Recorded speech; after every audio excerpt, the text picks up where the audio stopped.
Ախր երեխես եկեղեցի չի գալի, եկեղեցում ա մեծացել։ Սիրելի ծնողներ, մեծանալ եկեղեցում եւ ճանաչել Աստծուն անձամբ եւ ունենալ Տիրոջ հետ վերապրումներ, դրանք տարբեր բաներ են։ Շատ լավ է, որ երեխեքը վազվզում են եկեղեցու, շատ լավ է, որ երեխեդ եկեղեցում ա մեծանում, բայց հասկացի, քանի փոքր է,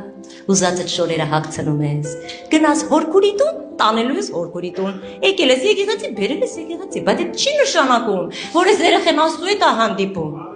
Քանի հավես ա, գալու ա, իսկ կգա մի պահ, երբ որ ինքը արդեն որոշել է, բայց ես ուզում եմ գամ։ Ոչ ձեր տված շորերն եմ արդեն հագնելու, ոչ էլ արդեն ձեր հետ գալու եմ։ Սիրելի ծնող, մի բավարարվի նրանով, որ երեխեդ եկեղեցում ա մեծանում, դա առաջի քայլն ա, բայց երկրորդներ կա,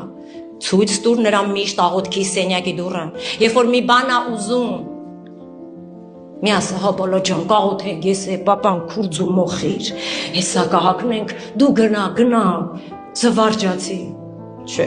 երբեք չանես են աղոթքները, որոնք երեխեդ պետք է անի, հա, որպես ծնող, դու քոն արա թաքուն, թող ոչ իմանա, բայց իրան ասա, դու քո Աստված գնա, սովորացրու իրան պայքարել, հա մի եղբայրը լավ ասեց, կռվել սովորացրու, կոփիր իրան։